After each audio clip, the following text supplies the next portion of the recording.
Bien, ya estamos grabando la clase. Bueno, bienvenidos.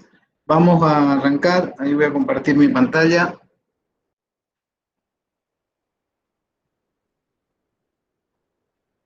Me confirman.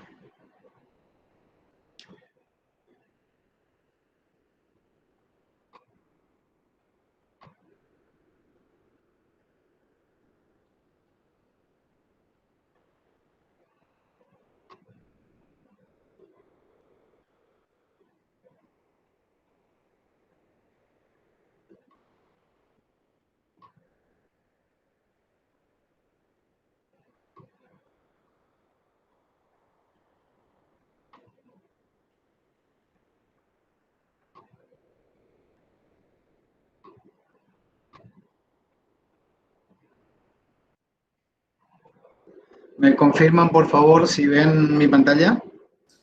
No, profe. Sí. No se ve. Por eso les dije, estén atentos, porque en el aula voy a avisar el horario. ¿Perdón? Sí, la teoría sí. Los que van a tener horario fijo va a ser la práctica, y cuando empiece la práctica el horario de teoría también, pero como está 5 o 6 primeras clases vamos a avanzar con teoría, vamos a ir adecuándonos, por eso necesito que estén atentos al aula. Bien. ¿Algún grupo no ve la pantalla? Yo no veo, profe.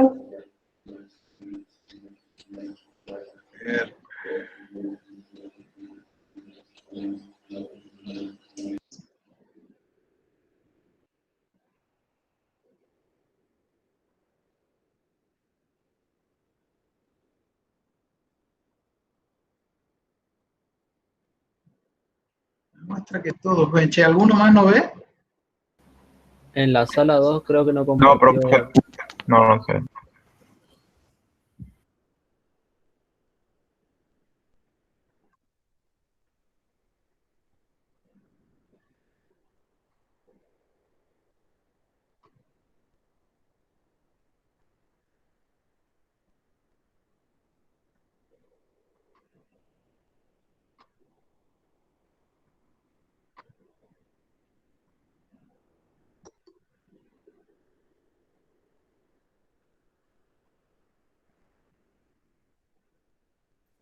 Ahora sí se ve, profe.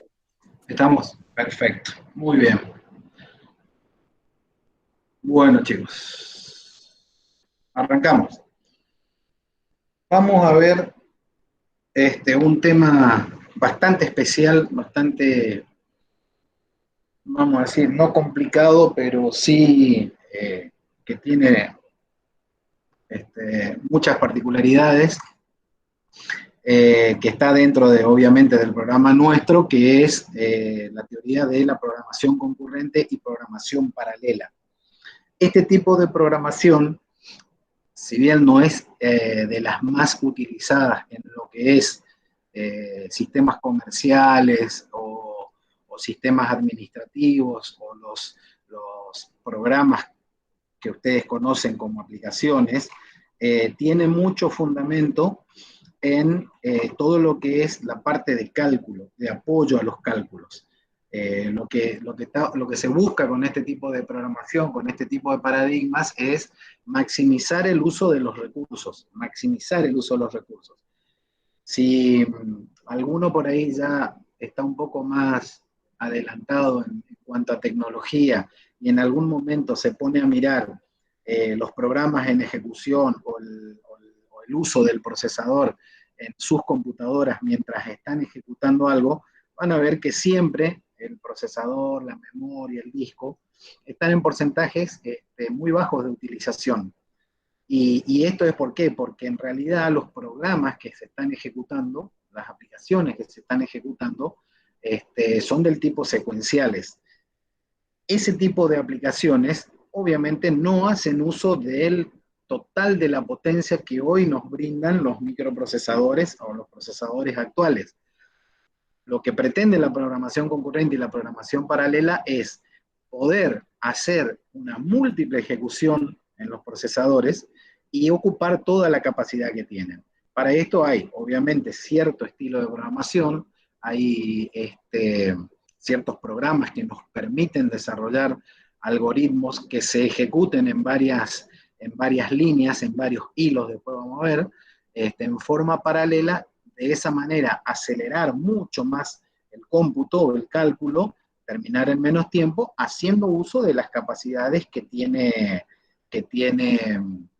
los actuales microprocesadores. Habrán escuchado que los procesadores de hoy en día dicen de 2 núcleos, de 4 núcleos, de 8 núcleos, de 16 núcleos. Bueno, cada núcleo, cada partecita, cada núcleo dentro de ese microprocesador es un procesador en sí y es capaz de ejecutar tareas en paralelo junto con los otros núcleos. Si yo estoy en un programa, que ahora vamos a ver los distintos tipos de programas, en un programa secuencial, se está ocupando solamente uno de esos 2, 4, 6, 8, de acuerdo a la capacidad del procesador, con lo cual estoy desperdiciando un montón de capacidad de cálculo. Puede ser que yo esté haciendo un cálculo sencillo y no tenga mucha necesidad de acelerar demasiado de 50 milisegundos a 70 milisegundos la ejecución de un programa. No lo voy a notar, no me voy a dar cuenta. Ahora, cuando estoy en programas que usan en funciones o en algoritmos que ayudan al cálculo de los matemáticos, de los físicos, de los químicos, series de cálculos que requieren días y días de procesamiento, en ese caso yo necesito particionar la ejecución y todos aquellos cálculos que puedan ser realizados, todas aquellas partes del programa que puedan ser realizadas en forma paralela, voy a tratar de aprovechar la potencia y reducir el tiempo de ejecución al máximo. ¿Se entiende más o menos cuál es la idea? Sí, profe. Bien. La idea central entonces es utilizar un estilo de programación que a mí me permita hacer uso de los recursos siempre y cuando el algoritmo o el programa que yo estoy utilizando tenga la posibilidad de ejecutar partes del código en paralelo.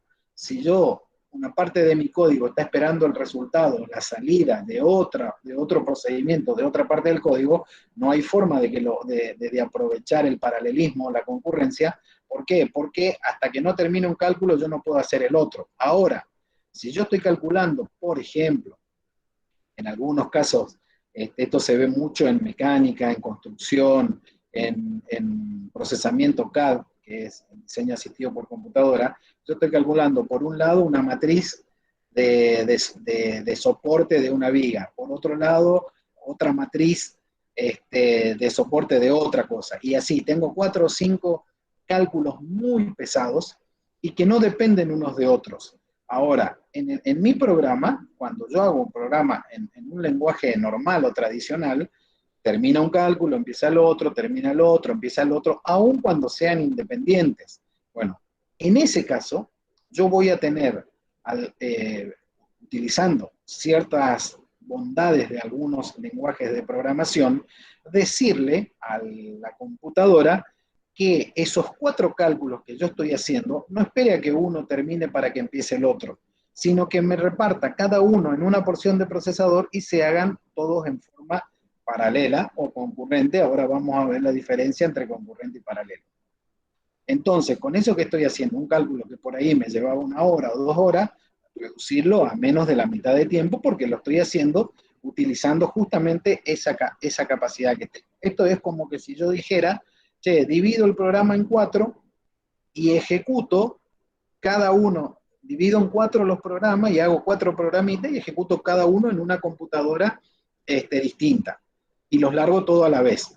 Eso es el paralelismo puro. En cada computadora se ejecuta una porción del programa y obviamente va a tardar 1/4 de lo que tardaría en ejecutarse el programa completo en una sola.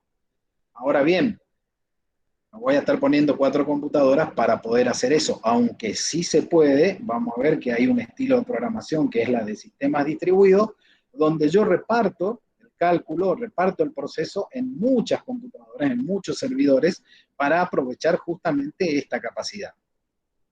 Obviamente no es común de todos los lenguajes de programación, hay lenguajes que soportan, y aparte de que el lenguaje tiene que soportar, también tengo que tener una computadora o un procesador capaz de soportar ese tipo de cálculo. Voy a ver más adelante que voy a tener dos formas de incorporar o de realizar lo que es un programa concurrente, ya sea por software, ¿sí? Aplicando características de los lenguajes que me permiten aprovechar cierta potencia de los procesadores, o bien por hardware. Cuando estoy haciendo paralelismo por hardware, es lo más óptimo porque esto es como que le estoy dando más motores al auto para funcionar. ¿De acuerdo? Lo que vamos a ver es bastante teoría respecto de cómo nace la programación concurrente, qué diferencia tiene con la programación paralela. En 2 o 3 clases vamos a ver esto. Después vamos a ver la parte práctica de esto que va a dar lugar al primer parcial que van a tener ustedes. Esta y la clase que viene va a ser teoría. Vamos a tratar de ser lo más explicativos posibles, como para ir entendiendo. Lo que pasa es que los estoy sacando de una forma de pensamiento de solo software para comenzar a mezclar el pensamiento del software mezclado con hardware. O sea, ahora ya estoy haciendo uso de la tecnología de hardware, la tecnología física, en conjunto con la tecnología de software, con la tecnología de desarrollo. Les vuelvo a repetir, no es lo que más van a ver en el mundo de la programación, en el mundo del desarrollo. Sí es una parte muy específica y muy especializada dentro de algunos ámbitos. Lo mismo que la inteligencia artificial, ¿no es cierto? Yo les hablaba en la primera clase, les decía que el Prolog, el Lisp y muchos de los lenguajes de la programación declarativa no están orientados a los programas o sistemas que ustedes ven frecuentemente en la mayoría del mundo comercial, en los negocios, en las cadenas de farmacia, de supermercado, en los bancos. Esos son los típicos llamados sistemas comerciales, sistemas administrativos. Para eso hay una serie de lenguajes que aportan el conocimiento suficiente para poder desarrollar ese tipo de sistema, y este otro tipo de lenguaje que estamos viendo de paradigma, que es el declarativo, que es ahora en este caso el concurrente, el paralelo, apoyan a todo lo que es otra gama de desarrollos, no tan difundido como los comerciales, pero que en el mundo académico o en el mundo de la investigación sí necesitan apoyarse y sí necesitan conocerlo, porque si no, no tienen forma, si no se poner un cálculo de gente que hace cálculos atómicos, en física atómica, física 5, que son los que cursan ingeniería, o en óptica y sonido, o en la parte de electricidad, los ingenieros eléctricos, calcular las matrices de las líneas, y son cálculos que en una computadora normal pueden llevar 2 o 3 días. Entonces yo necesito nutrirme de este tipo de tecnologías de programación para apoyar a esos desarrollos justamente para hacer una mejor optimización de recursos. Bien. Vamos a ver de qué se trata. Comenzamos con algunas definiciones, algunos conceptos y definiciones. ¿Se escucha bien, no? Bien, bien. Cualquier cosita, cuando en algún momento quieran preguntar algo, me avisan sin problema.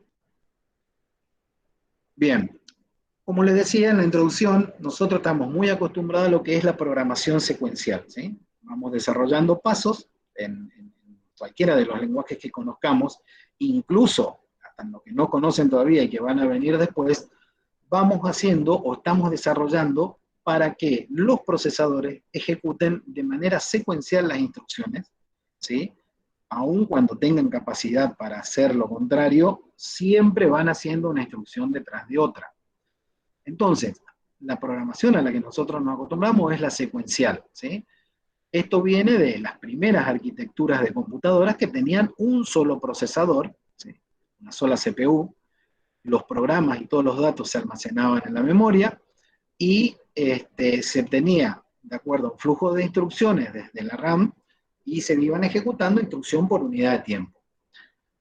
¿Qué decimos? Que los programas secuenciales son ordenados, puesto que nos indican en qué orden van a ser ejecutadas las instrucciones.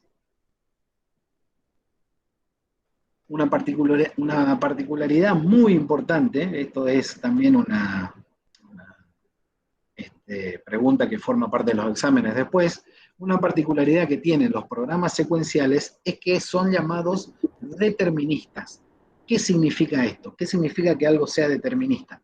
Que mediante una misma secuencia de datos de entrada, o sea, aplicando el mismo conjunto de datos de entrada a un algoritmo, se va a ejecutar la misma secuencia de instrucciones y voy a obtener siempre el mismo resultado, salvo que yo tenga algún error en la ejecución causado por cualquier problema, por un error en la comunicación, en el disco, un corte de luz, o sea, alguna historia.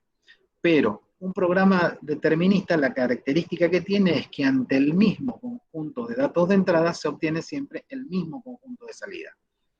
Esta afirmación no va a ser cierto para lo que vamos a ver ahora como programación concurrente.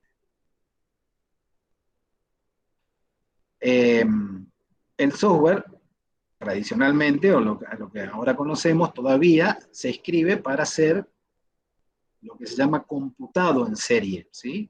Una serie es uno después de otro. Se ejecuta en una única computadora, se divide en una sucesión de instrucciones, las instrucciones mismas se ejecutan una después de otra, y solamente puede haber una instrucción por instante de tiempo.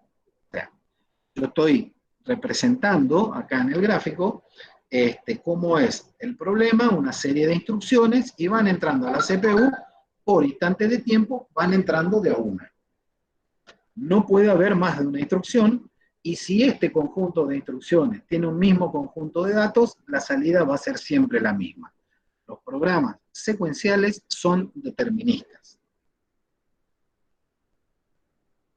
Dice que este tipo de programas se corresponden al modelo de von Neumann, que es la vieja, la tradicional escuela de programación. Hay una línea simple de control de flujo. ¿Qué significa? Que yo no voy a tener múltiples líneas de decisión de para dónde puede ir el programa. En la programación secuencial yo siempre tengo una línea simple de control de flujo. Por eso es que puedo determinar hacia dónde o cómo va a ser el resultado. Las operaciones del programa secuencial están ordenadas y cumplen con un orden. Después vamos a ver que en la concurrencia y en el declarativo, que es el próximo paradigma que vamos a ver, ya no importa el orden en que escriba y tampoco voy a poder determinar el orden en que se ejecuta un programa. Ya voy a necesitar apoyarme de otros tipos de soporte, como programas que realizan lo que se llama el traceo de ejecución, para ver por dónde está yendo la ejecución del programa. En los secuenciales yo siempre voy a saber por dónde va la línea de control o de ejecución de un programa. Decimos que el programa secuencial, su comportamiento está en función de las sentencias y del orden en que se ejecuten. No hay nada más que pueda influir. El tiempo que tarda en ejecutarse cada operación no va a influir en el resultado de un programa secuencial. ¿Qué significa? Que si yo ejecuto un programa secuencial en una computadora de determinados megahertz de velocidad y después lo ejecuto en otra más lenta, con menos procesador, el tiempo que tarde la ejecución no va a tener nada que ver con el resultado. El resultado entre el mismo conjunto de datos de entrada va a ser siempre el mismo en la salida. Es la característica, tengan en cuenta esto, la característica principal de los programas secuenciales. Verificar un programa secuencial es sencillo. Cada sentencia es una respuesta, cada sentencia me da una respuesta correcta, las sentencias se ejecutan en el orden en que fueron escritas. Ahora bien, ¿qué nos pasa con lo contrario, con la programación concurrente?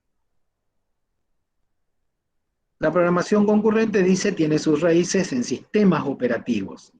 Acá es donde yo comienzo, en los años 60, cuando comienzo a desarrollar los sistemas operativos que necesitan o que tienen, que necesitaba hacer uso de las capacidades de los procesadores que ya salían en ese momento, ya tenía que comenzar a hablar de procesos concurrentes, de algoritmos concurrentes. ¿Por qué? Porque si no se imaginan que en esos momentos, o en estos momentos, si no tuviese un sistema operativo que soporte ejecución concurrente. Yo abro el navegador, quiero abrir el Word, quiero abrir el Excel, quiero abrir algún otro programa, y hasta que no termine de usar uno, no puedo usar el otro. ¿Por qué? Porque el procesador mismo, si no aceptase la capacidad de concurrencia, si no tuviese la capacidad de concurrencia explotada, sería 100% secuencial.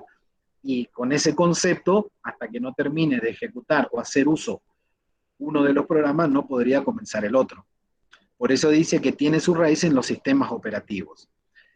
Los sistemas operativos se organizaban como una colección de procesos que se ejecutaban concurrentemente, al mismo tiempo. Algunos se ejecutaban en el procesador principal y otros en controladores llamados canales. Esto es de arquitectura de computadoras. Yo tengo en la CPU, en lo que es la placa madre, donde está el procesador y el procesador conectado a todo el resto de los componentes, internamente tiene muchas líneas de ejecución que se llaman canales. En todos esos lugares puedo estar teniendo ejecución de alguna porción de código. ¿Cómo se hacía la administración de estos sistemas? A bajo nivel. A bajo nivel significa a nivel de lenguaje de máquina, ¿sí? En ese momento, en el 72, aparece uno de los primeros lenguajes que soportaba el esquema de concurrencia, que era el Pascal concurrente. Esta materia que ustedes están haciendo, hace unos 10 años, se daba Pascal, justamente se daba el lenguaje Pascal. Y dice que era el primer lenguaje de alto nivel para este objetivo. ¿Qué significaba? Que yo podía construir aplicaciones de alto nivel. Las aplicaciones de alto nivel, para que entiendan, son todas aquellas que yo escribo en un lenguaje cuya traducción es cercana al lenguaje humano. Es decir, que yo escribo con sentencias, tipo read, write, print, execute, qué sé yo, todas sentencias con nombres que yo entiendo. Eso es el alto nivel. El bajo nivel es la línea de ejecución interna que tienen las computadoras, y es lo que hablábamos el lunes, que todo el código binario, 01, 01, 01, o 0xAD, que son los hexadecimales, cosa que yo no entiendo. ¿Hay programación a ese nivel? Hay mucha programación a ese nivel. De hecho, como veíamos el lunes, la primera generación era justamente en código binario, con tarjetas perforadas que entraban en máquinas, y si había perforación era un 0, si no había era un 1, y así se iban interpretando y armando los bytes a partir de cada 8 bits de perforaciones. Imagínense la cantidad, los millones de tarjetas perforadas que tenía que haber, lo que se usaba para poder procesar 1 mega de información. Y la desventaja de que yo usaba una tarjeta, la perforaba y ya no me servía más. Ya tenía que comenzar a escribir en otra tarjeta y así. Bueno, el uso de recursos, sí. Ahí tengo una pregunta. Diga. La programación esa, la primera generación, sería en el hardware, se producía la programación, es decir, cuando usted dice que se perforaba la tarjeta, esa sería la programación. Claro, lo que en realidad era una programación cercana al hardware, pero con lenguaje de hardware. ¿Por qué? Porque imagínense ustedes una tarjeta que parezca un sobre de carta 4. Así era una tarjeta dura y tenía como una matriz de puntitos semiperforados, todos puntitos semiperforados, y yo para poder darle una instrucción tenía que tener alguna forma de perforar. Yo sabía que cada 8 perforaciones, o sea que eran los 8 bits, se conformaba un byte.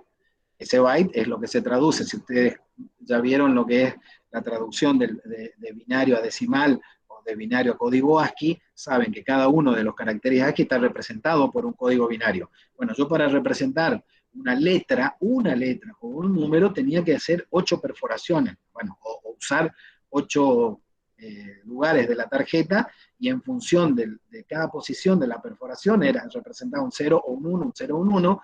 Esa combinación era lo que leía la lectora de tarjetas perforadas, interpretaba que sí, el carácter que yo estaba queriendo ingresar. para ingresar una instrucción tenía que casi una tarjeta entera. O sea que un conjunto de tarjetas eran los primeros programas de cálculo. Una locura, pero así se empezó. Entonces, ahora qué pasaba, yo me llegaba a equivocar en un agujerito, tenía que tirar la tarjeta, tenía que perforar otra. Estamos hablando de hace muchos años. Después eso ya se fue perfeccionando, obviamente, apareció el lenguaje simbólico, dejamos de usar tarjetas perforadas, y yo ya comenzaba a escribir los primeros programas en un lenguaje donde los códigos binarios asociados a cada símbolo, o sea, cada símbolo del lenguaje ASCII, ya estaban representados en las teclas. Ya comenzaba a tener algo más cercano al lenguaje humano. Internamente, lo que nunca se mejoró, lo que nunca cambió, es que internamente la máquina sigue trabajando en código binario. Si yo pudiese meterme adentro del corazón de la máquina, o hago lo que se llama, esto lo pueden hacer en algún momento, un vuelco de la memoria en determinado momento en la pantalla, van a ver que es todo ceros y unos, o algunas direcciones hexadecimales que indican en qué posición de la memoria estoy teniendo ese carácter o esa instrucción o ese dato. O sea, internamente sigo trabajando en lenguaje de máquina, por eso se llama lenguaje de máquina. Bien. ¿Estamos bien? Bien. Perfecto. Seguimos entonces. Decimos que, ¿por qué surge entonces la concurrencia? Ante la necesidad de plantear soluciones con el máximo rendimiento, ¿sí? Porque imagínense tener las cuestiones de hoy, ¿sí? Las cuestiones de hoy con tecnología del pasado. O sea, no habría forma. Es como decir, che, hoy desarrollé aviones, pero sigo teniendo campo o calles de tierra, no tengo dónde explotarlo, dónde hacerlo aterrizar, no hay forma de utilizar toda esa capacidad. Hay muchas aplicaciones computacionales que requieren una velocidad de cálculo, y ustedes mismos son sufrientes de eso, ¿no? Cuando le doy enter a una pantalla o a un navegador y espero, o a cualquier aplicación, o estoy bajando una aplicación, o estoy esperando una respuesta de un proceso, que es lo que se llama la velocidad de visualización. O cuando estoy haciendo una consulta de datos a alguna aplicación en internet que está consultando en una base de datos, imagínense los millones de consultas que está recibiendo esa base de datos. Si yo no tuviese la técnica de base de datos distribuida, sería imposible que haya tantas consultas a un mismo repositorio. En las simulaciones, en las predicciones científicas, necesito mucha velocidad de cálculo. Ahora, el tener mucha velocidad de cálculo no significa que tenga que tener equipos extremadamente grandes. Con los equipos que tengo y haciendo una buena utilización de los recursos, yo puedo llegar a sacar el jugo mucho más. Bien, dentro de las áreas afines a la concurrencia está lo que es hoy en día los sistemas distribuidos o los sistemas en tiempo real. ¿Qué impulsó a que se comience a tener cabida la programación concurrente? Hay un concepto, esto lo van a manejar mejor en el segundo cuatrimestre cuando vean programación orientada a objetos, el concepto de hilo, ¿sí? Un hilo de ejecución.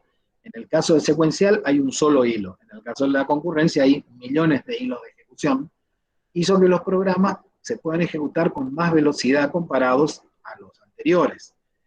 Los lenguajes orientados a objetos como Java dan soporte a ese tipo de programación ya con la inclusión de primitivas. ¿Qué es esto de la inclusión de primitivas? Es que ya por... La inclusión de primitivas es que ya son nativas las sentencias que a mí me permiten hacer uso de la capacidad que tienen los multiprocesadores, los procesadores con varios núcleos. No tengo que estar buscando o rebuscándome con algoritmos para ver cómo decirle al procesador que yo quiero que este programa se divida en 4 y que se ejecute esas 4 partes en forma concurrente. Ya tiene de manera nativa una porción de código donde yo inserto dentro de esa porción de código las sentencias que quiero que se ejecuten en forma paralela, y automáticamente el lenguaje, hablando con el procesador, le dice, bueno, esto va a un procesador, esto a otro, esto a otro, esto a otro, hasta que se llena la capacidad del procesador. Entonces, los lenguajes orientados a objetos fueron una de las causas que hicieron que la programación concurrente tenga mucho más vida. La aparición de Internet, obviamente, porque el navegador es o el chat, son ejemplos claros de concurrencia. Lo que estamos haciendo ahora, yo estoy llegando a 100 y pico de alumnos a la vez. Esto hace unos años atrás era imposible. Yo podía establecer solamente un hilo de comunicación y uno a uno, y que cuando terminaba con uno podía empezar con el otro. Hoy, por efecto de la concurrencia, todos se pueden conectar a la vez a un programa. El procesador tiene la capacidad mediante técnicas que vamos a ver más adelante, de cómo distribuir todo esto, y que podamos estar de manera concurrente, ¿sí? Que no es lo mismo que hablar de paralelismo. Ahora dentro de un ratito ya vamos a ver cuál es la diferencia. Entonces, vamos a lo necesario, a definir qué es para nosotros concurrencia entonces. Dice que es un conjunto de anotaciones y técnicas que utilizamos para describir mediante programas el paralelismo potencial de los problemas. Epa, ¿qué es esto de paralelismo potencial de los problemas? A ver, yo voy a tener un problema, ¿sí? Voy a tener un problema. ¿Se acuerdan que yo les decía antes? A mí me daban, el lunes cuando hablábamos, a mí me decían, hacemos un sistemita que haga tal cosa, listo, yo ya me ponía a programar, ni siquiera lo analizaba, yo ya sabía que tenía que hacer una serie de pasos y llegaba a obtener el resultado, después lo iba refinando. Hoy, en cambio, cuando yo analizo un problema, por eso dice, para describir mediante programas, mediante un programa, voy a describir el paralelismo potencial de un problema. ¿Qué significa? Que el problema que yo tengo puede llegar a ser descompuesto en varias partes, ¿sí?, que se ejecuten en forma paralela. Por eso hablo de un programa que tenga paralelismo potencial. Yo digo, a ver este programa, yo lo desarmo en 4 o 5 partes más chicas, o 4 o 5 mini problemas, que de hecho es lo que ustedes van a comenzar a hacer, sobre todo en la segunda parte, en el ISP. Para poder resolver los algoritmos que se les pide, tienen que comenzar a desarmar el problema, el algoritmo principal en algoritmos más chicos, y se resuelve todo mucho más rápido. Ahora, de todas esas partes en que desarmaron, y va a haber cosas que se puedan hacer en paralelo. Ustedes piensen siempre cuando estamos en esto que se llama la construcción de software, el término construcción hace referencia justamente a eso, a construir algo. Y si me remonto a la construcción de cualquier tipo de cosa, de un edificio, de un puente, de una casa, no sé, de un auto, y ustedes se ponen a pensar, che, yo voy a levantar una casa. Voy a hacer el prototipo de construcción de la casa. ¿Cuál es mi problema? Construir la casa. Ahora, yo tengo que desarrollar un programa, ¿sí? El programa va a ser todo lo que los operarios, desde el arquitecto hasta el último albañil, en conjunto ejecuten para poder construir esa casa. A medida que la voy construyendo, yo me voy a dar cuenta que hay cosas que la puedo ir haciendo en paralelo en este caso, con distintas personas, pero las puedo ir haciendo al mismo tiempo. Eso es tomar el potencial paralelismo de esa parte del problema. Ahora, va a haber lugares, va a haber momentos, va a haber secuencias, va a haber parte del problema en que sí o sí tenga que ir en forma secuencial y yo no la pueda resolver con paralelismo. ¿Por qué? Y porque no hay forma de que divida ya una tarea en tareas más chicas. ¿Me explico hasta acá? Bien. Si algo no les queda claro, hablemos, porque esta es la idea que... Sí. Paralelismo potencial sería como que en algunos momentos puede llegar a ser Correcto, a la vez. correcto. Pero no siempre. Esa es la definición. Esa es la definición. En algunas porciones del programa va a haber cálculo paralelo. No siempre. No siempre voy a poder descomponer un problema, ¿sí?, en mini problemas que se puedan ejecutar en paralelo. Va a haber muchos casos en que sí, Va a haber muchos casos en que sí. Ya vamos a ver dentro de un ratito un ejemplo, pero por ahora vayan pensando que tienen una matriz, ¿sí? Una matriz de 10 por 10, y cada celda tiene un número, ¿sí? Ahora, yo digo que quiero hallar al final de cada fila el resultado de sumar los 10 elementos de esa fila. Si yo estoy en un programa secuencial, ¿qué haría? Sumo los 10 primero con un iterador, un for i igual 1 tu tanto, for j igual 1 tu tanto, varío la posición del primer elemento de la matriz, le sumo el segundo, le sumo el tercero, le sumo el cuarto, le sumo el quinto, hasta que sumo el 10, y obtuve la suma de los 10 primeros elementos de la primera fila. El programa secuencial, ¿qué va a hacer? Pasa a la fila 2, se incrementa el j, otra vez varía el i de 1 a 10 y obtiene el segundo resultado. Y así hasta que recorro las 10 posiciones, las 10 filas de la matriz. ¿Me están siguiendo? Bien. Ahora, el resultado de la primera fila es totalmente independiente del resultado de la segunda, del resultado de la tercera, del resultado de la cuarta y así sucesivamente. Entonces, si yo descompongo esa matriz en 10 vectores y cada vector le asigno a un procesador para que me sume los 10 elementos, el tiempo de ejecución se reduce de 10 a 1.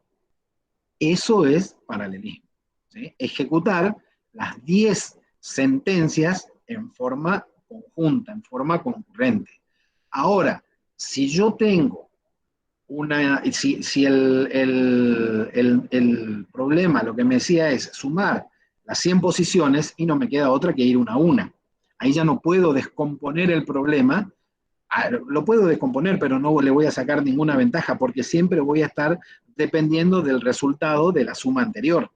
En el caso de sumar los 10 vectores por separado para obtener el vector columna de resultado, yo lo puedo hacer en 10 porciones distintas sin ningún inconveniente. Ese ejemplo, hagan una extrapolación a matrices de 1.000.000 por 1.000.000, o a varias matrices que se calculen al mismo tiempo dentro de un cubo. Saben que un cubo es una matriz en 3 dimensiones. Entonces, donde tenga que estar, donde yo me pongo a analizar el problema y veo que lo puedo llegar a desmembrar, ahí es donde digo, che, esta porción de código la voy a meter dentro de una sección del programa que se puedan ejecutar en paralelo. Esa sección que obviamente tiene una etiqueta de encabezado y de fin, que los lenguajes entienden que a partir de ahí todo lo que se haga ahí adentro se puede ejecutar en paralelo, ya es la capacidad que les decía que tienen nativos ya algunos lenguajes. Ya lo vamos a ir viendo más adelante. ¿Qué va a pasar? Ahí nos vamos a encontrar después con dos situaciones. ¿Lo puedo llegar a hacer? ¿Cómo lo puedo llegar a hacer a eso? Si la matriz tengo que dividir en 10 vectores, y para hacerlo de una sola vez necesitaría 10 procesadores o 10 núcleos.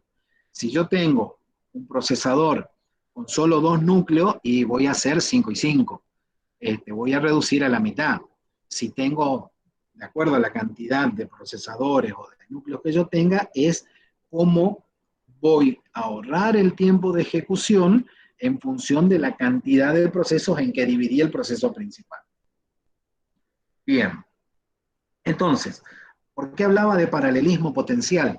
Porque cuando yo descompongo el problema, como hice con la matriz, yo digo, pero yo veo que si lo que me está pidiendo es un resultado por cada fila, acá tengo un potencial paralelismo. ¿Por qué potencial? Porque puede ser que la máquina no me responda, o puede ser que no estoy analizando bien el problema. En principio, veo que puedo llegar a dividir el problema en 10 problemas iguales, más chicos, individuales, y que se resuelvan todos en paralelo. Por eso dice, la concurrencia es el conjunto de anotaciones y técnicas utilizadas para describir, mediante algún programa, el potencial paralelismo de los problemas.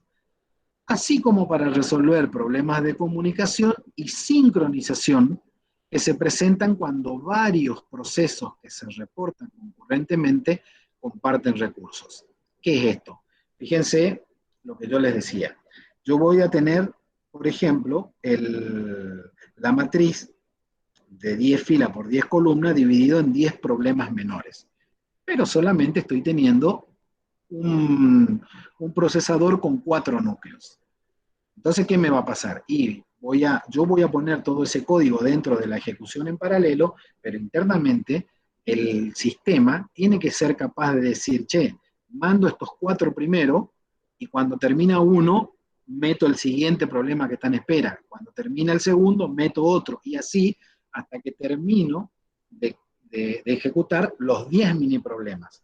Eso es lo que dice, para resolver problemas de comunicación y sincronización, tiene que haber comunicación entre los procesos cuando uno termina y tiene que estar sincronizado para que ingrese otro proceso a ejecutarse. Si yo no tengo algún mecanismo que me resuelva esos problemas, que es toda la teoría esta que vamos a ver, los problemas de comunicación y de sincronización, esto es como que en una esquina no anda el semáforo y llegan 2 autos a la misma vez al mismo punto. El semáforo sería el mecanismo por el cual yo resuelvo la sincronización de quién pasa primero, quién usa primero el recurso calle, el recurso esquina. ¿De acuerdo? Bien. Decimos que así como para la programación secuencial, la propiedad básica era el determinismo, o era la programación secuencial es determinista, en la programación concurrente, la característica principal es el no determinismo. No determinismo. Es decir, que yo desconozco en un instante de tiempo qué va a pasar en el siguiente. Por lo tanto, lo más probable es que ante una misma entrada de datos a un programa concurrente pueda llegar a obtener distintos resultados. Por eso es no determinismo. Yo no puedo determinar qué va a pasar en la salida o con la finalización de un programa concurrente. En el caso de un único procesador, se desconoce si después de ejecutar una instrucción específica va a haber una interrupción para que el procesador se le dé a otro proceso o va a ser inmediato, si el tiempo va a ser el mismo. No sé, no tengo forma de saber. Y en el caso de sistemas concurrentes, pero con múltiples procesadores, las velocidades de los procesadores seguramente no van a estar sincronizadas. ¿Por qué? Porque usan canales distintos de comunicación.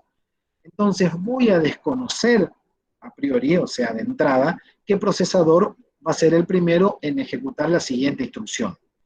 Entonces, esto que les acabo de decir se resume en que la programación concurrente es no determinista. Yo no puedo decir qué va a pasar en un segundo determinado. No puedo decir cómo va a terminar un programa. No hay forma de predecir el tiempo en que puede llegar a terminar un algoritmo. Y lo más jodido o lo más distintivo ante la ejecución de un algoritmo con la misma entrada de datos, no siempre los tiempos de salida son los mismos. Esa es la característica que tienen los sistemas o los programas concurrentes.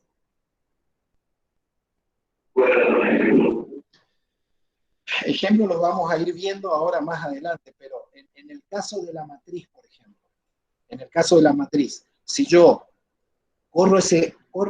le dije una matriz corriendo sobre un micro que tiene 4 núcleos.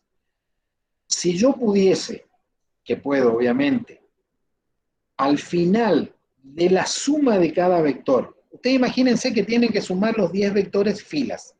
Los 10 vectores fila para obtener un resultado. Un vector fila, un resultado, un vector fila, un resultado, un vector fila, un resultado. Como yo tengo 4 núcleos, solamente 4 vectores se van a poder ejecutar a la vez. A partir de ahí hay 6 que quedan en espera. Yo no voy a poder determinar cuál de los 4 que están corriendo va a terminar primero y cuál de los 6 que están en cola de espera va a entrar a ese lugar. Si yo pongo un monitor que me muestre identificada qué fila terminó primera y qué fila de la cola de espera entró a ese lugar, entre las múltiples ejecuciones que vaya haciendo, voy a ver que siempre son distintas. Y no hay una técnica, no hay un método, no hay algo que me diga por qué la primera vez se ejecutó el vector 1, el 2, el 3, el 4. ¿Por qué la primera vez terminó primero el 1? ¿Por qué el segundo el 2, tercero el 3, tercero el 4? Y la segunda vez que ejecuté el mismo conjunto, la misma matriz, fue totalmente al revés. ¿Por qué? Bueno, eso no tiene explicación. Por eso se llama no determinista. ¿Por qué? Porque depende de factores muy internos de los procesadores que yo ya no me voy a detener a analizar. Tampoco me va a complicar a mí si uno entró primero, otro entró segundo, si no estoy haciendo algo ordenado. Yo ya como característica sé que la programación concurrente no es ordenada, es totalmente desordenada. Pero si yo pudiese imprimir lo que va pasando en cada momento, me voy a dar cuenta de esto que estoy diciendo. De hecho, hay un par de pruebas, no creo que nosotros lleguemos a hacerlo, pero para los que sigan después con este tema de programación concurrente o los que avancen con esto como parte de su carrera, las pruebas que se hacen es poner un monitor es un programita que me va imprimiendo los resultados paso a paso de cada instrucción. Van a ver que la ejecución me tira exactamente lo que les estoy contando. Vuelvo a ejecutar, me tira otra cosa, vuelvo a ejecutar, me tira otra cosa, y es muy difícil en un entorno de concurrencia replicar una situación. ¿De acuerdo? Bien. Bueno, acá tenemos todavía algo más de definiciones. Necesitamos un modelo abstracto para verificar y corregir los sistemas concurrentes. ¿Por qué digo un modelo abstracto? Porque yo no tengo forma de decir un modelo es una representación de la realidad, un modelo es una representación de la realidad lo más parecido posible para que yo pueda simular esa realidad. Como yo estoy diciendo que no tengo determinación, que no tengo determinismo, voy a necesitar un modelo abstracto que me diga de alguna manera esto funciona así, para poder ver y corregir algunos errores que tengan los sistemas concurrentes, ¿sí? En la entrada, en la salida, en el diseño del algoritmo. Ahora, si yo me quiero meter dentro de la ejecución concurrente específicamente y me voy a meter en un despelote, nunca voy a poder determinar exactamente, porque es como un azar, nunca voy a poder determinar exactamente qué es lo que va a pasar en el próximo instante para poder repetir esa ejecución. Fíjense lo que dice la definición. Cada problema concurrente presenta un tipo distinto de paralelismo. La implementación va a depender de la arquitectura. Esto vemos un par de diapositivas más adelante. Tenemos que trabajar en un ambiente independiente de la arquitectura para plantear el modelo, para verificar que sea correcto. ¿Qué significa? Cuando yo voy a armar el problema, voy a desarmar el problema para trasladarlo a un programa concurrente que me resuelva ese problema, primero tengo que abstraerme, tengo que decir, no voy a pensar en qué máquina tengo donde lo voy a ejecutar. Voy a tratar de determinar el potencial paralelismo, voy a tratar de dividir el problema en subproblemas y después voy a ver el tema de la arquitectura, porque si no me voy a enloquecer de entrada.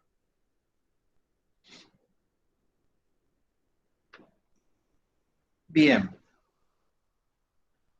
Acá tenemos algunas definiciones más. La programación concurrente nos permite desarrollar aplicaciones que puedan ejecutar múltiples actividades de forma paralela o de forma simultánea. No es lo mismo. No es lo mismo paralelo que simultáneo. Lo vamos a ver en un gráfico después lo que es paralelismo y simultaneidad o concurrencia, ¿sí? Yo puedo estar usando a la vez el procesador por 4 o 5 procesos, pero puede que no se estén ejecutando en forma paralela. Que se estén ejecutando en forma paralela significa que cada uno se ejecuta en un procesador distinto. Eso es en paralelo.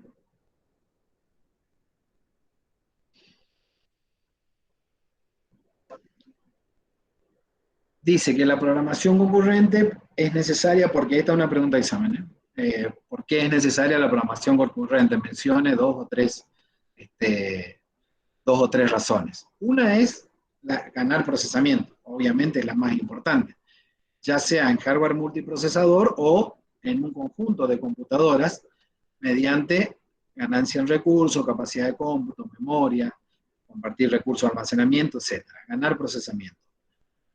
La segunda razón es incremento del throughput de las aplicaciones. ¿Qué es el throughput? De la entrada-salida. Entra un dato, sale un resultado, entra un dato, sale un resultado.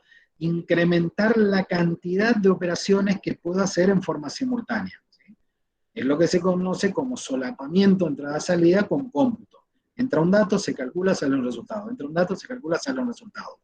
No es lo mismo un procesador con capacidad de 1 millón de cálculos por segundo a uno de 10 millones. Ahora, un procesador que tiene 8 núcleos, el potencial de operación que tiene es de, si cada núcleo tiene un potencial de entrada-salida de 1 millón, un margen de procesamiento de 1 millón de operaciones, el potencial del procesador completo serían 8 millones. Si hago uso de los 8 núcleos. Si no, voy a estar siempre con un solo procesador, con un solo núcleo, con la capacidad de ese núcleo. Incrementar la respuesta de las aplicaciones hacia el usuario. ¿Por qué? Porque cuanto más cosas yo ejecute en forma concurrente, en forma paralela, el usuario va a sentir la sensación de que anda más rápido. En realidad, se están ejecutando más cosas a la vez. Otra razón dice que es una estructura más apropiada para programas que controlen múltiples actividades y gestionen múltiples eventos. Esto hablábamos el otro día de la programación por eventos, ¿sí? A ver, si yo tengo un solo procesador y la programación es secuencial, voy a estar controlando eventos secuenciales. Si yo puedo controlar múltiples eventos a la vez, que los eventos sean independientes uno de otro, estoy incrementando un montón otra vez el uso de esos recursos. Y por último, dar un soporte específico a los sistemas distribuidos. O sea, si yo tengo un sistema que lo estoy dividiendo en varias partes para que cada parte haga una cosa distinta, y tengo que tener un soporte de concurrencia para que eso sea posible. Bien, hay un punto controversial que es la definición, que por ahí digo programación concurrente, programación distribuida, programación paralela o programación multithread o multihilo. En general, todos se usan medio en conjunto para construir sistemas distribuidos o paralelos, pero no son lo mismo. ¿Sí? El marco general, el marco global es la programación concurrente. Programación concurrente. Y dentro de eso voy a tener programación distribuida, paralela, un multihilo, depende de la arquitectura sobre la que esté trabajando. Las diferencias, decimos, concurrencia frente a paralelismo. Ya les digo que también es una pregunta de examen, no es lo mismo, no es lo mismo concurrencia que paralelismo. En paralelismo decimos que hay procesamiento de cómputo simultáneo físicamente, que significa que tengo un procesador para cada ejecución, para cada hilo, para cada proceso. En concurrencia, el cómputo es simultáneo lógicamente. Acá es donde yo por programa y con algunas características propias de los programas puedo decir que 4 o 5 procesos se están ejecutando concurrentemente, pero si digo, pero están en paralelo, no, porque estoy haciendo un paralelo lógico, entre comillas. Le estoy forzando al procesador a que me ejecute en forma simultánea distintas partes del proceso. ¿Bien? Entonces, no es lo mismo paralelismo que concurrencia. El paralelismo requiere cómputo físico. La concurrencia es cómputo lógico.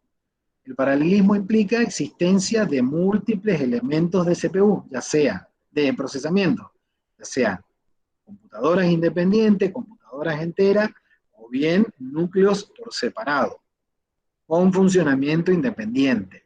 mientras que la concurrencia no implica necesariamente que haya múltiples elementos de procesamiento, ya que puede ser simulada mediante las capacidades de multiproceso que tiene el sistema operativo sobre una computadora. O sea, ya hablamos de que la programación concurrente nace con los sistemas operativos, por ende todos los sistemas operativos que tenemos hoy en día son concurrentes, tienen la capacidad de ejecutar multiprocesamiento, si no, no podría hacer todo lo que estamos haciendo ahora.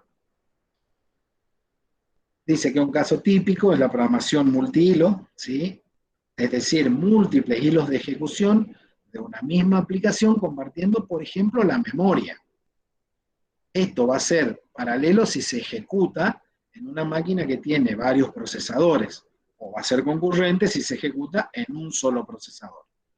Aún con estas diferencias, las técnicas que vamos a ver se aplican a ambos tipos de sistemas, tanto al concurrente como al paralelo. Podemos decir, en definitiva, que el paralelismo es una especialización de la concurrencia, ¿sí? Es una parte de la concurrencia. La concurrencia absorbe al paralelismo. Según, sí, díganos. Entonces, el paralelismo se daría, por ejemplo, en los núcleos que está hablando, Sí, señor. varios núcleos. La concurrencia se podría dar en un solo núcleo, ¿sería? Sí, señor, exactamente. Así es. O se podría dar en vamos a suponer, hoy están muy de moda, por ejemplo, los servidores de datos, servidores de aplicaciones, que tienen 2, 4 o 6 procesadores. Ahora, si yo estoy ejecutando uno solo, ¿sí? Voy a estar haciendo concurrencia. Si estoy ejecutando la capacidad o ejecutando todo un programa en un solo procesador, ¿sí? Si yo no llego a explotar la capacidad de que el programa se divida en subprogramas y se ejecute una parte en cada uno de los procesadores, no estoy haciendo paralelismo, estoy haciendo concurrencia. ¿Por qué? Porque hago concurrir cosas a un lugar, pero no todas se ejecutan en forma paralela. ¿De acuerdo? Ahora vamos a ver un ejemplo. Fíjense, la definición dice, según la Real Academia, algo concurrente es algo que coincide, es concursar simultáneamente, el concurso simultáneo de varias circunstancias. Es la capacidad de alguna tarea que resuelven un problema de poder ser realizadas en paralelo, de poder ser realizadas. ¿De acuerdo? Algo concurrente es algo que coincide en un punto, pero están concursando, ¿sí?, por el uso de un recurso. Paralelo es a la vez, al mismo tiempo, en forma simultánea, en la condición de 2 o más tareas que resuelven un problema realizadas exactamente al mismo tiempo. ¿De acuerdo? ¿Cómo podemos entender esto? Vamos a suponer que yo tengo un solo procesador y digo, voy a tratar de aprovechar al máximo, tratando de ejecutar concurrencia, ¿sí?, y un paralelismo simulado. ¿Por qué simulado? Porque al ser un solo procesador, un solo núcleo, nunca voy a poder ejecutar 2 cosas al mismo tiempo, pero sí voy a poder utilizar técnicas que me permitan maximizar el uso de ese recurso, es decir, dividir cada porción de problema en problemitas más chiquitos, de manera tal que el uso del procesador se reparta entre todos los procesos, siempre instante a instante para cada uno, pero de una manera imperceptible, ¿sí? Yo sé muy bien que mientras estoy resolviendo una parte de un proceso y tengo otro proceso esperando en cola, es muy probable que en la resolución del primer proceso haya algunos tiempos de espera, por alguna condición, tiempos de espera muertos. Vamos a suponer que, me voy a meter en algo muy fino, pero por ejemplo, la velocidad con que la RAM se conecta con el procesador es muy distinta de la velocidad con la que el procesador se conecta con el disco. Muy distinto, muy diferente. Es mucho más lento el canal en que se transmite un dato del procesador al disco que el canal en el que se transmite un dato desde la memoria a la RAM. Esa diferencia de tiempo que hay, vamos a suponer que el proceso está haciendo algún cálculo y tiene que ir a grabar a disco, ¿sí? Tiene que ir a grabar al disco. Entonces, ese momentito que acá puede sonar insignificante y puede ser que cueste verlo, es el lapso de tiempo que hay entre que el procesador mandó la instrucción para que se grabe al disco y espera que vuelva la respuesta de que el dato ya fue grabado para continuar con ese proceso, yo ya le puedo asignar ese lapso de tiempo a otro proceso para que ejecute una parte. Eso es lo que se llama el paralelismo simulado. Estoy pensando que los dos procesos se están ejecutando en paralelo, pero en realidad están haciendo uso de ciertas características que tiene el procesador donde yo puedo llegar a compartir el recurso. ¿De acuerdo? Como que se alternan los procesos. Sí, señor, exactamente. Se alternan los procesos. Eso es, nunca van a poder estar a la vez porque no son dos procesadores, ¿sí?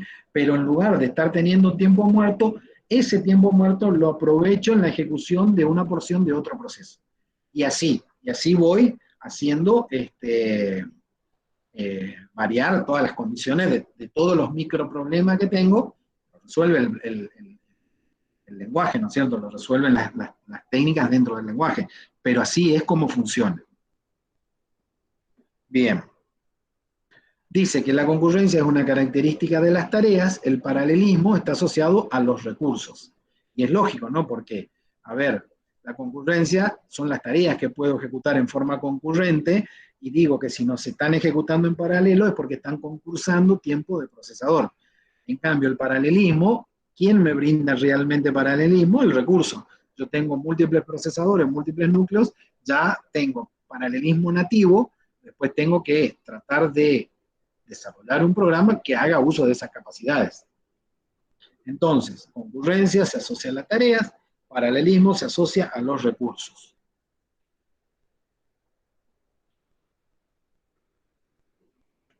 Bien. Y acá ya nos metemos un poco más. El paralelismo dice que lo asociamos a altas prestaciones de cómputo científico con determinada plataforma de hardware. No tiene sentido de hablar de un solo procesador o un solo núcleo, hablar de paralelismo, no hay forma, porque decimos que tiene que haber capacidad de proceso físico. Por ejemplo, las supercomputadoras, esto es lo que hoy se conoce como clústeres locales, clúster de servidores, son múltiples servidores trabajando todos juntos para resolver algunos problemas. Habrán escuchado, y si no, vayan tratando de leer algo, de lo que es la minería de Bitcoin, ¿sí? o de criptomonedas. Bueno, eso es lo que se llama clúster de computadora y procesamiento paralelo a full. Bien, dice que estas computadoras están físicamente en un mismo armario o en una misma sala de cómputo, ¿sí? Los clústeres locales. Cuando hablo de distribuido, ya estoy hablando de aplicaciones que se ejecutan en múltiples computadoras que no tienen por qué estar físicamente en un mismo espacio. Estas son bases de datos distribuidas, aplicaciones distribuidas en servidores que están distribuidos en distintas partes. En las empresas se puede armar este esquema, pero en el mundo hay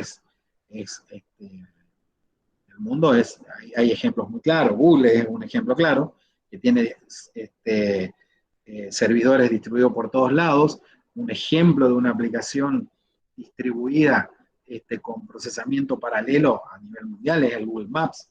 Ustedes, ¿cómo se imaginan, por ejemplo, si se ponen a pensar cómo hace Google para que yo esté en el lugar del mundo que esté, yo ponga ubicación y me traiga la ubicación y pueda ver el mapa y pueda navegar y pueda pedir recorridos y pueda hacer todo esto? ¿Cómo puede entrar tanto en una aplicación?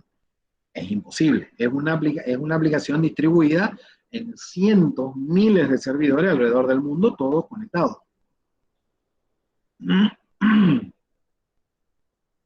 Es también lo que se conoce como computación grid, ¿sí?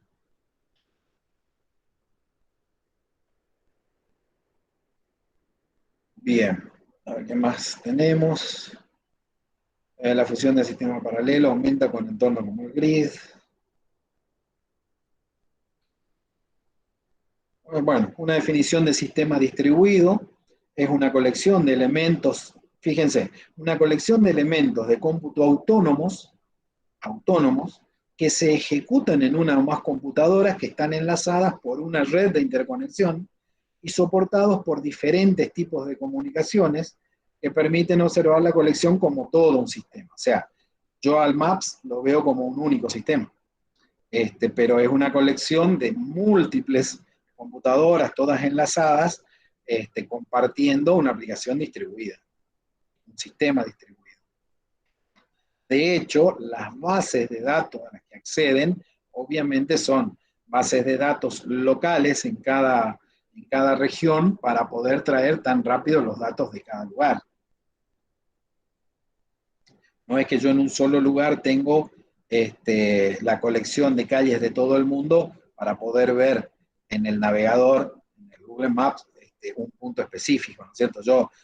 Es una colección de elementos conectados con tanta capacidad que a mí me da la sensación de que estoy frente a una misma aplicación, como una app común en el celular. O sea, para mí es una aplicación chiquitita y que me permite ver un mapa, ¿no? O sea, cuando se ponen a analizar, si en algún momento pónganse a pensar cómo desarrollarían algo parecido a eso. O sea, y con los elementos, los recursos que tenemos es imposible. Tengo que tener, hablo de conocimiento, ¿no? A esta altura. Bien, decíamos que esto ya lo vimos, que los sistemas distribuidos operan sobre redes, pero también se puede construir, se puede simular uno que tenga los elementos funcionando en un computador simple, como utilizando las capacidades de concurrencia o las bondades de la concurrencia. Otro ambiente, esto que ya hablamos. Bien, dice que los parámetros más importantes a la hora de enfocar la programación concurrente sobre un ambiente distribuido es conocer los estilos de arquitectura, que es el tema que viene, los estilos de arquitectura y el modelo de interacción. ¿Qué es lo que vamos a ver con estos estilos de arquitectura? Yo voy a ver que puedo conectar, por ejemplo, dos computadoras y compartir el procesador, como si fuese uno solo. Puedo conectar dos computadoras y no compartir el procesador, que cada uno se ejecute en forma independiente, así tengo paralelismo real, y compartir la memoria, sumar la memoria de ambas computadoras para que sea un solo espacio de memoria, o bien puedo tener cada uno por separado, pero sí conectados, ejecutándose totalmente en paralelo. Esos son los distintos modelos de arquitectura que vamos a ver un poquito más adelante. Pero, fui.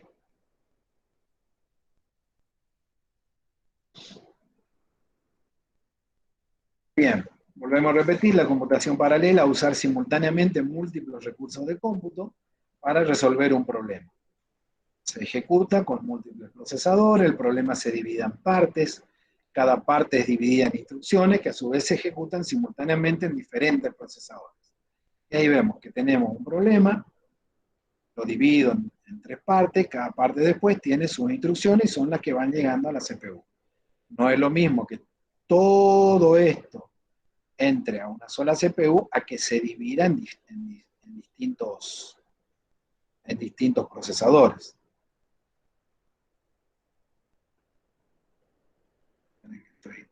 Ahí está.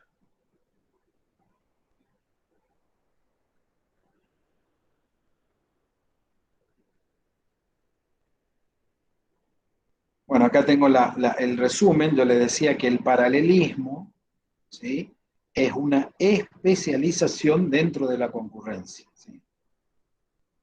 Paralelismo está dentro de lo que es concurrente. Ahora, no todo lo concurrente, vemos todo lo que está en amarillo, es paralelo, ¿sí? ¿Por qué? Porque acá está todo lo que sería con un solo procesador. Y acá tengo el conjunto de equipos que físicamente me brindan el paralelismo. Dice, un programa concurrente se puede ejecutar, bueno, por multiprogramación, por multiprocesamiento o por procesamiento distribuido. Ya vamos a ver los distintos modelos de arquitectura. Cuando yo me planteo un problema y sé que tiene un potencial paralelismo para resolver, voy a ver que estoy en presencia de concurrencia. Siempre que hable de paralelismo, estoy en presencia de concurrencia. ¿Por qué? Porque el paralelismo es una especialización de la concurrencia. Entonces, primero lo resuelvo como concurrente y después, si tengo capacidad física, lo resuelvo como paralelo. Dice que voy a tener múltiples líneas de flujo de control. Las sentencias de un programa concurrente se ejecutan de acuerdo con el orden no estricto, esto ya lo conversamos. La secuencialización de un programa concurrente es entre hitos. Vamos a ver después cómo es esa secuencia. Un programa concurrente se suele concebir como un conjunto de procesos que colaboran y compiten entre sí. Colaboran, ¿por qué? Porque yo estoy colaborando en el uso de los recursos, pero a la vez compito por el uso de los recursos. Yo voy a esperar, un proceso concurrente va a esperar el momento en que otro proceso deje el procesador para yo poder utilizarlo. Dice que para validar un programa concurrente, esto es, una vez que termine el programa, tengo que validar de que funcione. Dice, las operaciones se pueden validar en forma individual si es que las variables no se actualizan en forma concurrente. El resultado es independiente de los tiempos de ejecución, que ya lo vimos, y el resultado debe ser independiente de la plataforma en la que se ejecuta. Decíamos que yo tengo que diseñar el algoritmo siempre independiente de la plataforma. Si estoy hablando de concurrente, aun cuando lo ejecute en un entorno paralelo, yo al diseño lo tengo que hacer pensando que es un programa concurrente. El paralelismo se resuelve después. ¿Dónde aplico todo esto? Las aplicaciones clásicas de la concurrencia, ya habíamos hablado de los sistemas operativos, los sistemas multicomputadora. Dice control y monitorización de sistemas físicos. ¿Qué es esto? Estos son todos los sistemas que tienen sensores, ¿sí?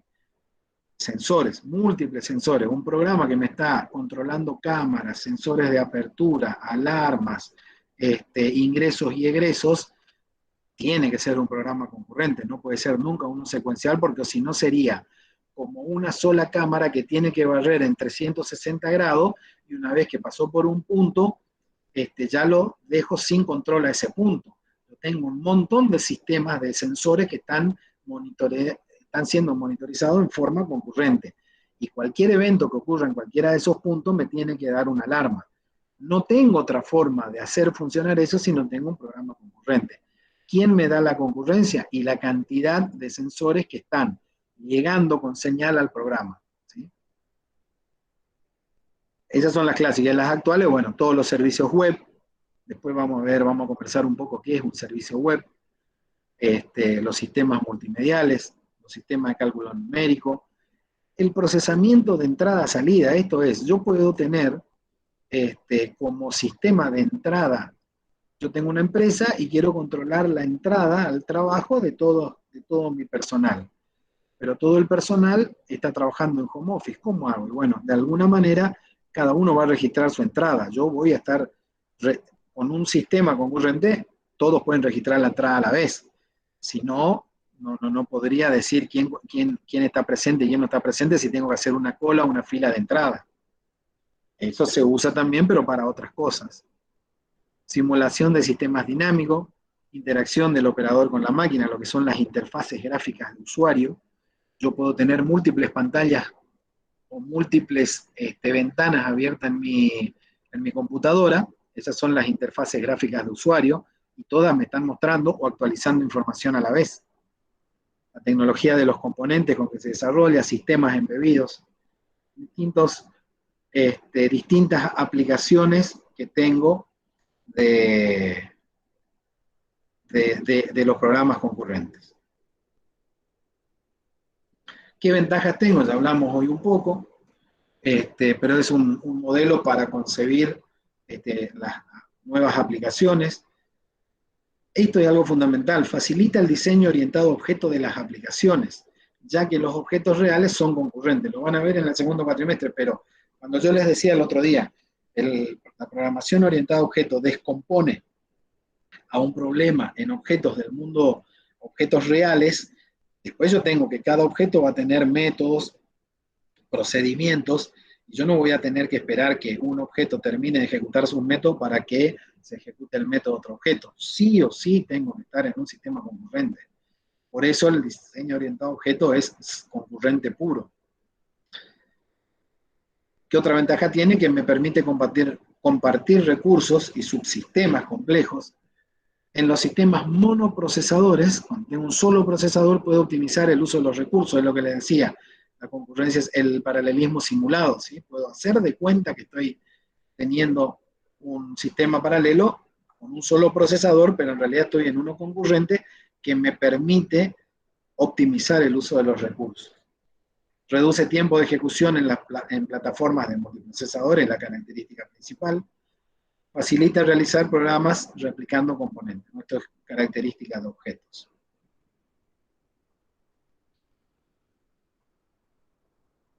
Bueno. ¿Cómo venimos? ¿También?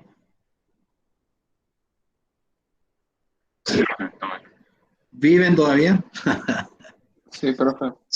Bueno. Interesante. Es cierto, es muy interesante conocer, porque este es un mundo que hasta ahora resultaba bastante abstracto para lo que es un profesional de sistema. A esta altura, el entender cómo se ejecutan ciertas cosas, que en algún momento me puede llegar a tocar o no, obviamente, porque como médico, un médico se especializa en algo y puede que llegue a ver algunas cuestiones que vio durante la carrera, como hay un montón que no la va a ver nunca más, pero tampoco podemos desconocer cómo funcionan las cosas.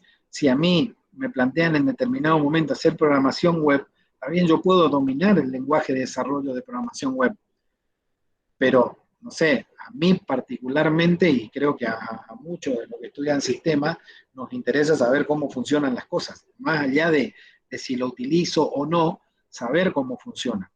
Eso me abre mucho la cabeza. ¿Por qué? Porque me permite obtener distintas formas de solucionar problemas en los cuales por ahí me meto y no sé para dónde correr.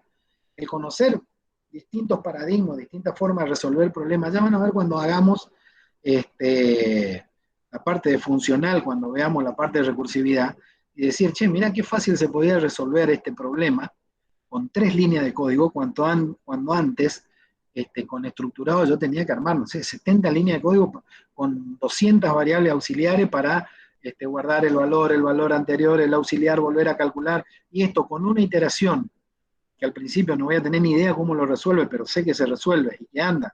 Y después cuando avanzamos un poquito más, vemos, mirá vos, qué capo, cómo va resolviendo internamente esto, que parece mágico y no es más que cálculo, no hay más que cálculo. Bueno, eso me abre la cabeza de una manera impresionante a poder encarar la resolución de problemas de una manera mucho más sencilla. Esto es cuando, no sé si a todos les pasa, pero a todos les pasó, pero cuando en alguna de las matemáticas, por ahí cuando le están enseñando un método nuevo para resolver un problema, después le dan el problema, dicen, ¿cómo aplico el método, lo que me enseñaron para resolver este problema? No tengo ni idea por dónde empezar.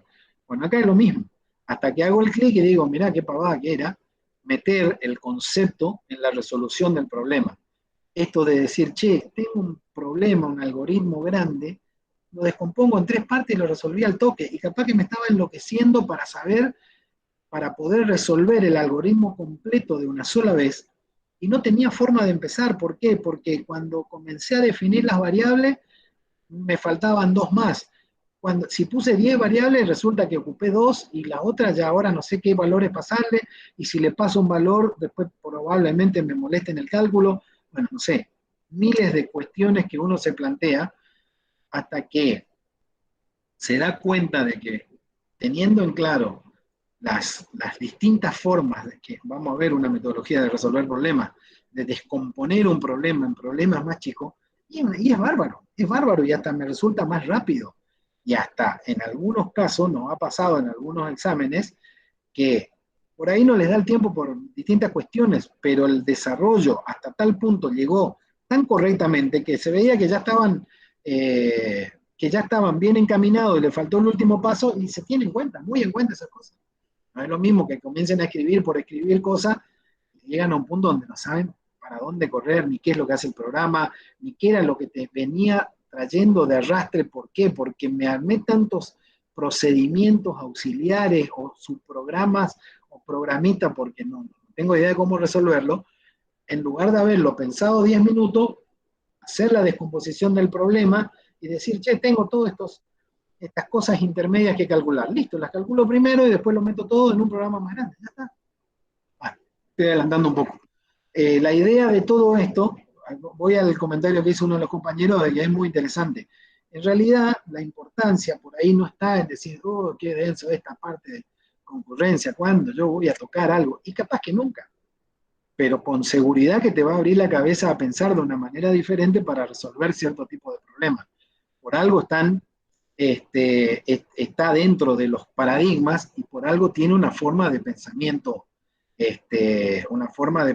particular y una forma de manejar el conocimiento de manera particular, como en cualquier ámbito de la vida. Hay técnicas o métodos que nos permiten resolver cierto tipo de cosas que para otras cosas no sirven. Y nos encontramos en ese momento de la vida de decir, ¿para dónde corro ahora? ¿Cómo resuelvo esto? Capaz que si tenía un poquito más de conocimiento de otras técnicas, lo podía llegar a hacer. Bien, terminada la charla de tratarlo de convencer, que es muy interesante. Vamos a cortar acá. Nos queda la segunda parte de este tema, que es la parte de las arquitecturas. Ya igual les dejo todo el apunte completo ya ahora en el aula, bueno, si quieren ir leyendo o ir viendo algún tema en particular. Entonces, si tienen alguna duda, se la van sacando en la próxima clase. La próxima vamos a terminar con todo esto de lo que es programación concurrente y paralela. La próxima clase va a ser el lunes. Ya les adelanto que va a ser a las 17:30. ¿Sí? Igual les voy a poner en el aula, pero el lunes que viene la clase va a ser a las 17:30. Hasta que terminemos esta parte. Y la siguiente clase, el miércoles 24 es feriado. La siguiente clase, les voy a definir bien el lunes, pero puede llegar a ser el jueves o el lunes siguiente. Esténse atentos porque esa va a ser la primera clase donde les voy a dar el material práctico para que comiencen con los trabajos prácticos después. Profe, una consulta. Sí. Con respecto a la fecha de laboratorio, todavía no se estableció nada. No, ni se preocupen todavía por eso. Gracias. Ni se preocupen por eso, porque tenemos que terminar, tenía que pasar el primer parcial para que hablemos después de laboratorio. Listo, profe, gracias. Muy bien. ¿Alguna otra duda, consulta, algo?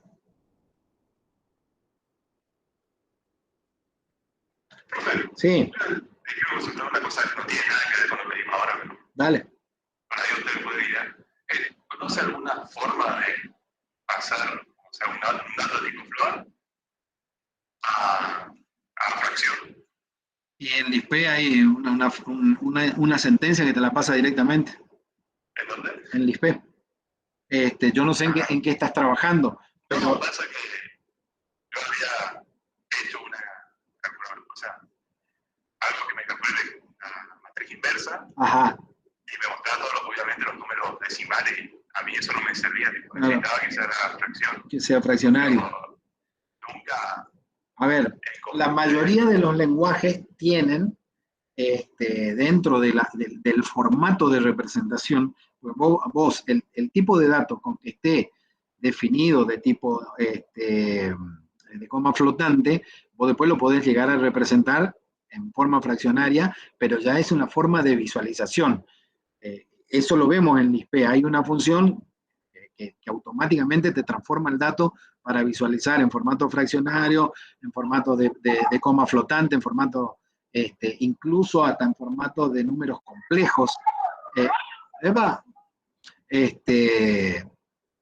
Y la mayoría de los lenguajes tiene, pero busca en la parte de, no busques en la parte de transformar el número, busca en la parte de los formatos de representación, los formatos de mostrar el número en pantalla o mostrar el número en la impresora, no sé dónde estás queriendo sacar. O sea, buscale por ese lado. No te escuché. Sí, sí, sí, querido. Sí, terminamos la clase. Vale, Sí, chicos. claro, porque yo primero lo había hecho con C y ahora para hacerlo de una forma más gráfica me gustaría pasarlo a Java, que pueda ser más fácil la interfaz del usuario y eso. Correcto. Sí, te entiendo. Te entiendo. Pero esa parte. Búscale por ese lado. Java, Buscale por el lado de impresión, de la salida. ¿Estamos? gracias, profe. Listo, chicos. Dale, nos No, vemos. profe, que tenga buena semana. Chao, bro. No, profe. Lo que me hace-